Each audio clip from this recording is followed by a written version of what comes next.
Easy people, welcome back to my channel at Big Steve MCFC. The season has started. The first home game of the campaign is upon us. Manchester City versus Tottenham Hotspur. 12:30 kickoff at the Etihad this Saturday.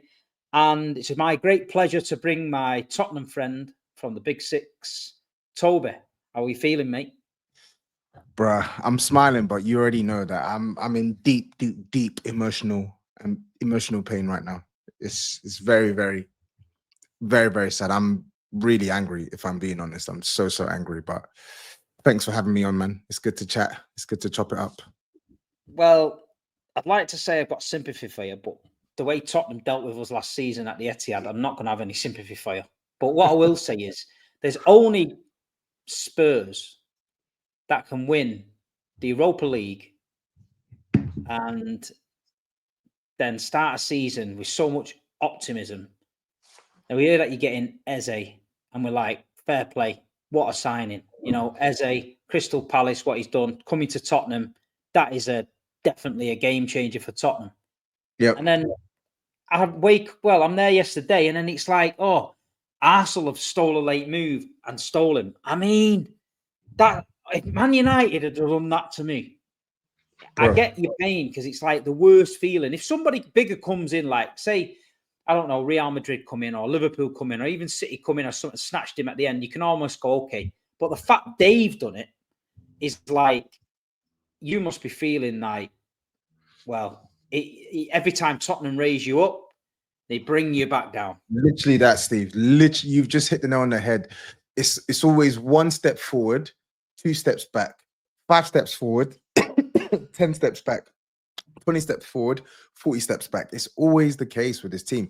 And like you said, with the Arsenal one, like we knew of that risk.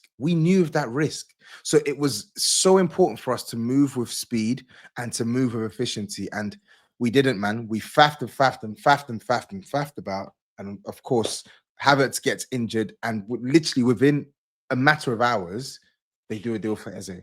So we've taken 10 days or something like that. And they do it in a matter of hours. Nah, man. It's embarrassing. It's embarrassing, and it's an indication of the type of ownership that we have at our football club. But yeah, man, that's a different discussion for a different day. I mean, just touching on the team, Thomas Frank's come in. He's added 1 or 2 signings to the squad. Last season, I don't think you can get any worse than that. I think that's the worst I've seen Tottenham for a long time. So the only way is up. I mean, winning the Europa League, you know, we've got that. Everyone in the Big Six taking the piss out of Tottenham. You've got the trophy now. It's a big trophy. So you started the season with optimism. I mean, are you still optimistic? I mean, after the first game, you beat Burnley. I did speak to you about Burnley being a bit shit, but do you see Tottenham challenging up there for them top 6, 7 places, or is it going to be another tough season if you don't bring anyone in? I think it's somewhere in the middle. I think at our maximum, we should be challenging. And I am optimistic on the manager, but you can't hide from the obvious gaps in our squad. You look at our team, Maddison is injured, Kulusevski's injured. We need a 10. You look at the attack, okay, we've got some young players there, some that our fans rate, some that our fans don't rate, but we got some young players there. We've got some limited players there, but we've got some good players there as well. There's enough there for Frank to maybe get more out of, but you're asking yourself, even if Frank was to get maybe like an extra 25% out of Tel, extra 30% out of Odebert, extra 20% out of Solanke, is that enough of an increase to match our competition? The answer for me is no. So for me, it's clear we need more in the attack as well, which is why we're trying to sign your boy, right? We're trying to sign your boy, who you've already known he's got all the talent in the world, but you've even spoken about his end product as well. So we're a team that has a couple of players in attack whose end product isn't yet like refined and consistent. So if I had to put money on it now, I wouldn't back Spurs to finish in the top 6. I wouldn't. That's why I predicted us to finish 7th in the in the top 8 predictions that we did the other week.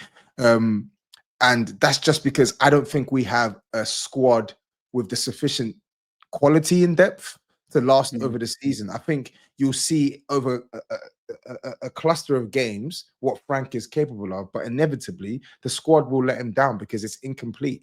Van der Ven is going to get injured. Destiny's going to get injured, and then we're back to Ben Davies at centre back or Ben Davies at left back.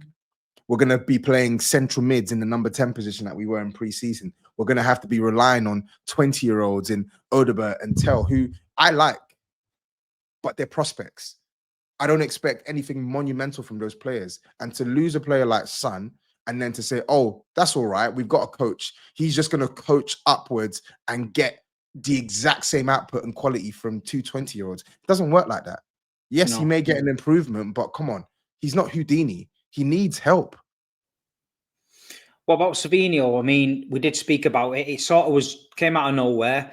There was lots of links with him, and then it sort of faded away and looked like City were keeping him. And then now I'm hearing today Tottenham have upped the bid. Do you think that Daniel Levy just dilly-dallies around? Do you just think he's like... I mean, I've heard rumours that City feel like he's very hard to deal with, so I don't think City are going to give up any lee room on Savinho. But do you blame Levy for these transfers falling through and getting snatched at the end? Listen, of course, not all of them are solely down to him. But in the end of the day, when you've garnered a reputation for being such a difficult negotiator, that's going to send a ripple effect to every team you deal with. And we've shown our hand to every club this summer that we've actually got money to spend. Like we failed for Gibbs White. So instantly everyone said, yep, they've got dough to spend. We failed for Eze. So yeah, Man City are well within their rights. Like your boys are well within your rights to dig in and ask for the money, because we've overpaid for young players. Like that's what we do. We paid 40 million for an 18-year-old in Archie Gray. We paid around 40-something million for Tell.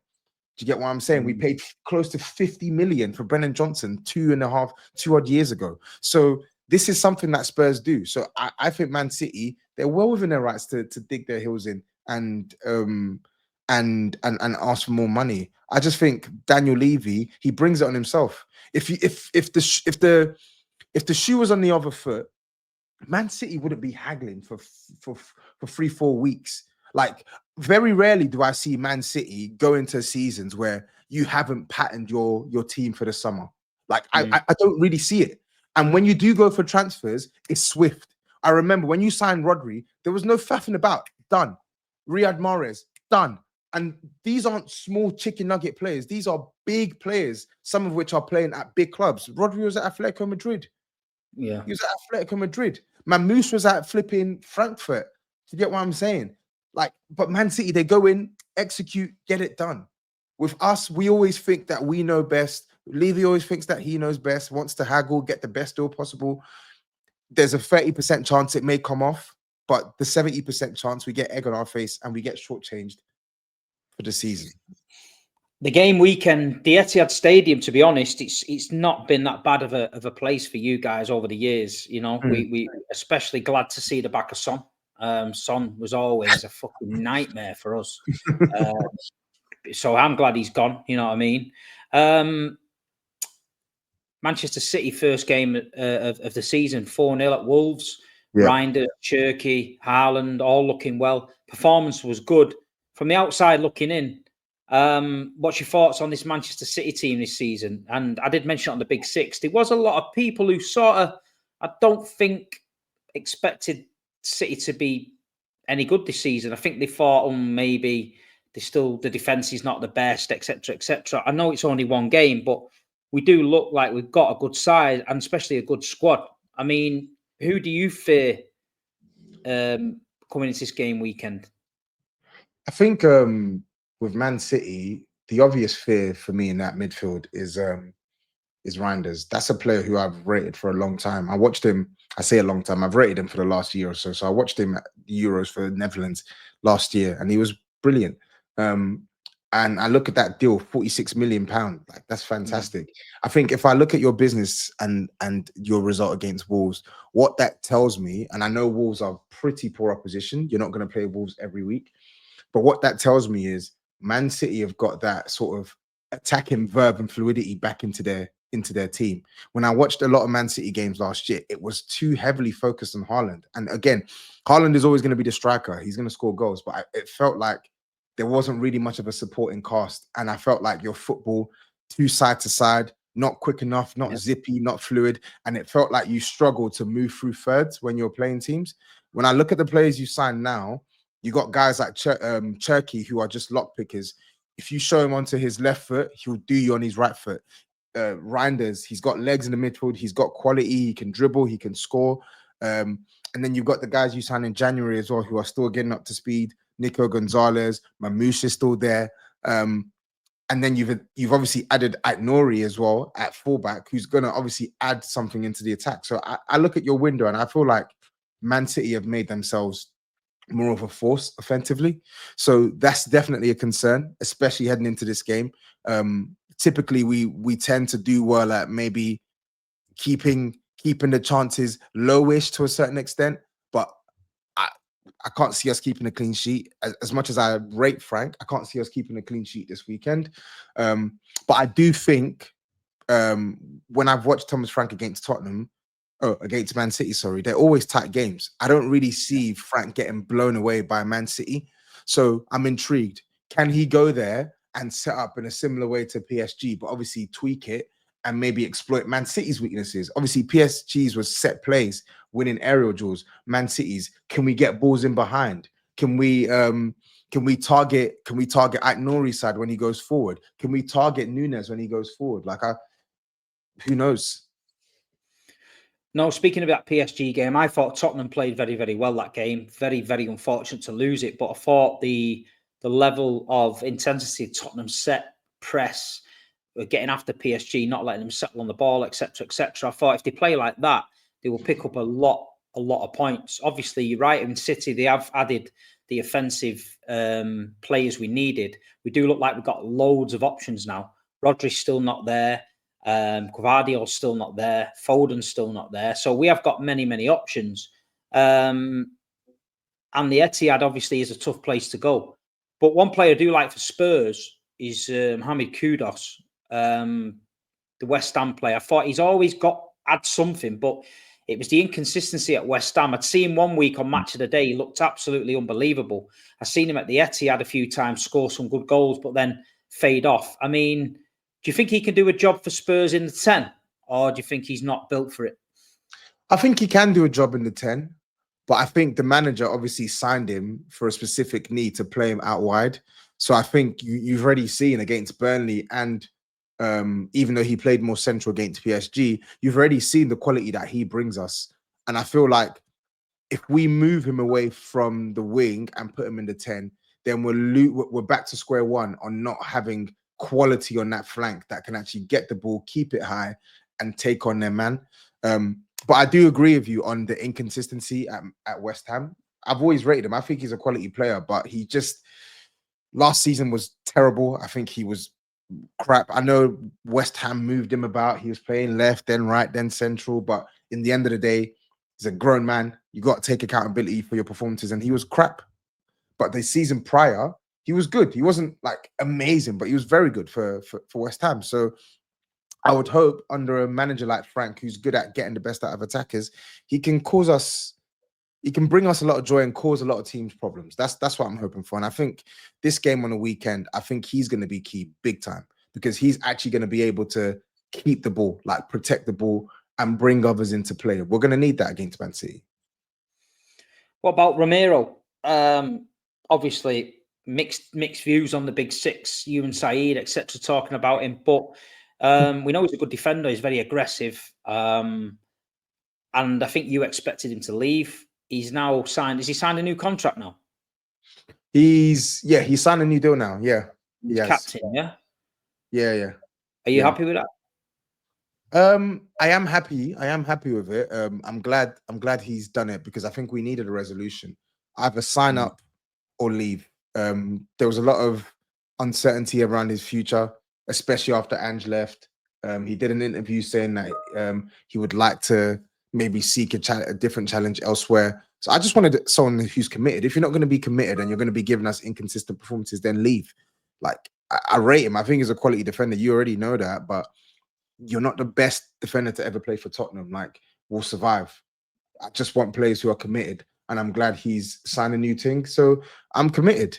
Oh, he's committed. Sorry, and I'm actually happy as well because this is actually going to be the first time in 3 years that in fact 2 years that he's been able to play this fixture, because he wasn't able to play last season. He wasn't able to play the season before. But then saying that, the last game he played, we lost it 4-2. Riyad Mahrez obviously dealt with us as well. So let's see, man. I just want him locked in because a locked in Romero is a positive for Tottenham. No, like I say, I think obviously a lot of City fans are happy with the Wolves' performance. It is people do get carried away with it. I think Tottenham at weekend's going to be a tough game for us. You know what I mean? We need to make sure we're on it from the start. Van der Ven, player I like a lot. You know, his injury record. I think that's what hampers him a little bit. I think if you can keep him fit with Romero, I think that the base of the team there is solid. And you mentioned Udogie before as well, the injury record. I mean, the Tottenham squad, when I look at it, I think it's a good squad. I mean, if anyone was didn't know anything about Tottenham and seen them last year down in 17th, you just look at the team and think, how does that even happen? You know what I mean? What was the problem last year with that team? Was it just Ange, or was it something else? Because you should never be down there with the quality squad that you had. Fully agree. I think it's a combination of things. I think Ange was a big part for sure. He just coached us poorly, but I think we didn't do enough in the summer window, so we left ourselves short with what we had to deal with over the season. And then the injuries as well killed us. And then on top of that, there were several players who were just not playing to their level. Romero wasn't playing to his level. Solanke not scoring enough goals. Son was on the decline. There were just too many players that just dropped in standard. So a combination of all the four things I mentioned was the reason why we were there. But I'm hoping that, like, to your point, that will be the last time I see Spurs that low. Like, I think we've actually got a coach now who can switch things up, adaptability, like not putting square pegs around holes, and play into the occasion, not just copy and paste every game. I feel like Thomas Frank, he brings this like unity to every team he sort of manages. I mean, at Brentford, you looked at Brentford when they first got promoted, and a lot of teams were thinking, you know what, Brentford, they're going to come up, they'll go straight back down, they're finished. But he galvanised them. He made it a tough place to go, Brentford. He made the team hard to beat. They came to City when we were in prime form and won there. Do you know what I mean? So we know what Thomas Frank's about. And I just feel like it's about time Tottenham got some sort of stability with a manager, someone that can build for the future, start getting the fans on side, getting the players on side. Because I feel like you've got to get that relationship right between everyone at the club. It can't always be a season where half the fans want the manager out, half don't want the manager out, half want the chairman out, half don't want the chairman out. I feel like it's just always unrest. I think you just need a team you can be proud of. The fans can get behind, a manager that's got the connection with the players and the fans, and then just go on this journey together and think, you know what, we're just going to have it and see where we're going to be. You know what I mean? You've won a trophy now, so a lot of them players know what the feeling's like. They've got that taste. But I just can't see you, being that bad anymore. I just think you've got to get this transfer window right. I think it's so important. You've got to get a couple of players in for me where people go, fucking hell, Tottenham mean business. You look at United, they've made some good signings. Arsenal, Chelsea, you look at Nottingham Forest making signings like Douglas Luiz and people like that, and James McAtee. Newcastle are putting a few together. So I think it's the signing. So on that last bit for there, I just want to know who's on the radar. Is it Savinho coming? Do you want him? Is there somebody else that you prefer from a Spurs fan? Who are you going for? I do want him. I do want Savinho. Initially, you know me, I think the prices in football now are shambles, honestly. Like, everything is overpriced. Paying close to 70 million for Savinho is too much money. But in the end of the day, I actually don't care. I'm gonna be a fan for once and not be a football analyst. I don't care. just get us the quality. The manager wants him. That's the one thing that's sticking out of my head. The manager wants him. He's literally said, that's a player that I want at the football club. I want him. And he's good. And he ticks all the boxes that the club want. Oh, he's young. He's got sell-on value, etc., etc. Do it. Get the deal done. And then move on and try and get a number 10 in. That's it. The number 10, I see the kid from Monaco. I say kid, he's 23 years old. I'd take him for sure. I'd take him. I'd even do a spiteful thing and I'd hijack Crystal Palace and try and go for El Canoes. Get El Canoes and Savinho in. We need bodies, Steve. We need bodies with a level of quality. It may not be quality that would start at all of the other big six clubs, but it's quality that massively improves our team and gives us a foothold to deal with the season. You're talking about Richarlison maybe being offered to Crystal Palace yesterday in a deal. That seemed a bit weird. I mean, he looks like it's obviously started the season well, but he's another one that I think he came with a big reputation, but he's just not quite done it, you know? Nah, he's been a flop, I'll be real. And I really wanted him at the club. He's been a monumental flop. It's one of them ones where, like, I think we need to do everything in our power to get rid of Richarlison when possible, but it doesn't look like that's going to be done this window. That's why I was shocked by the news yesterday. I personally don't see us selling him this window, because then I think it's one more thing that we have to deal with when the club haven't signed the winger, when the club haven't signed the 10, when the club haven't signed the left side of defender. So we can't be adding one more thing on our plate when we still have a long list to go. But if he's going to stay, we just hope that he can stay fit and that Frank can take him up a level. That's really it. Coming to the game, score predictions. Obviously, you're always open and honest. What's your genuine feeling? Did Tottenham come there early kickoff and get something, get a result? Or is it a step too far a bit early without getting your signings in? I'm in the... bruh. I don't know, like we tend to do quite well against Man City. And then Frank, I think he gets his teams competing against Man City, but I don't know, man. I think it's a tall order to go there, first home game of the season for Man City, and try and take 3 points off them. I can't see that happening. I'm gonna go for a draw or loss, but I'm gonna go for a draw. I'll say maybe we can sneak like a 2-2. My head is telling me loss, but my heart is telling me draw. So I'm going to go for a 2-2. Well, I'm quietly confident, obviously, after the performance against Wolves and the way it was like a breath of fresh air to watch the team. I'll be interested to see what team he plays, if Guardiola's fit. Rodri's been training, so whether he gives him some minutes, I don't know. I just feel like the Etihad rammed up to the rafters, first game of the season, everyone pumped for it, early kickoff. I just feel like there's a lot of excitement around the Etihad to see Ryan Cherky and Reinders and that, and Big Earl on the score sheet. I'm going to go, I'm going to think it's going to be 2-1 City. I think it'd be a tough game. I'm expecting that from Frank. I do know that our defence does allow a lot of chances, you know, if people are there. Wolves even got chances, you know what I mean? But I just think we've got the firepower and the people to get us a result. So if that happens, I'll be over the moon with 6 out of 6. You know what I mean? Yeah, I think that's the concern for me. It's like, even if we have a foothold in the game and we're doing well, you saw it against PSG. You've got options off the bench that can just come on and just change the game like that. We don't have that. So it's going to be a concern for sure. And just a quick one to end it off. Tell me about the European win. How did it make you feel? All them years where you thought, you know what, we're not going to do it. To finally beat Man United, and tell you what, we was ball backing you in Manchester because we didn't want them scruffs to win anything. You know what I mean?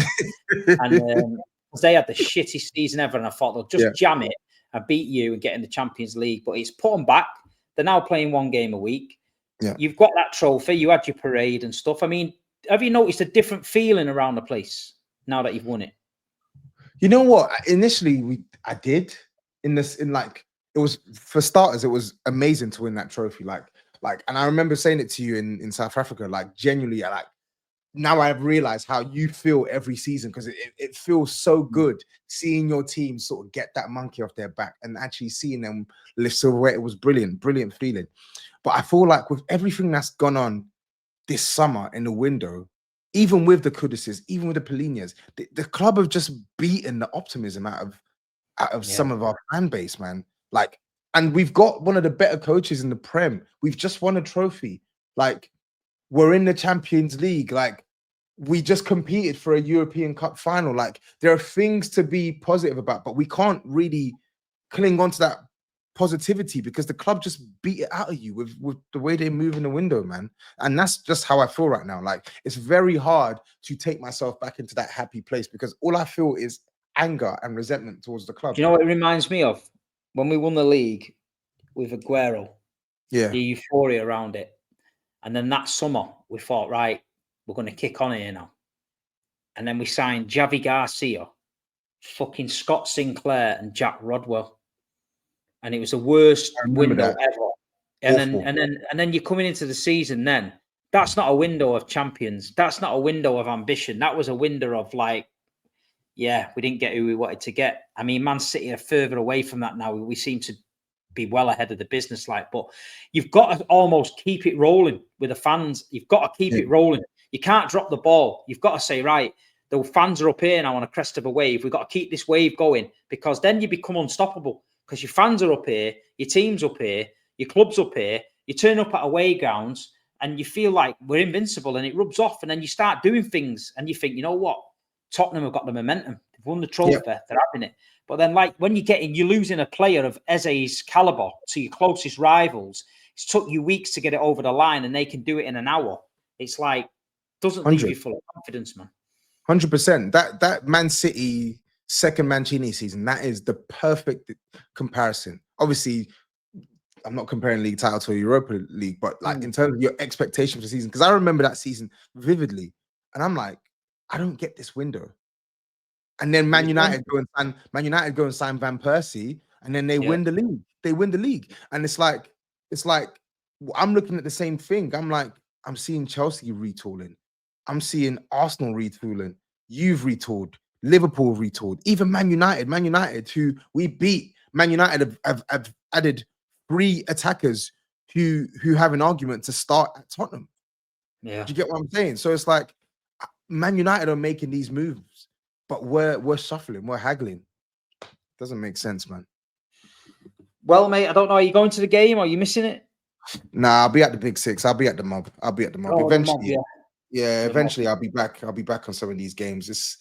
It's annoying. It's like Etihad away. It actually became. It's crazy. I've seen a lot of pumpings. I was there for the 6-0. I was there for the 4-1. I think that was Aguero when he scored 4. But I was also I've been there for some good wins, some draws, the Champions League night as well. So like it's weird. Etihad is mixed for me. It's mixed. So I'm hoping it's another positive day for the Spurs fans on Saturday. But let's see. Well, listen, mate. I'll thanks for joining me. I'll see you tonight on the Big Six, and I'd like to wish you all the best, but I don't mean it. And no doubt I'll be in contact with you, or you'll be in contact with me Saturday afternoon.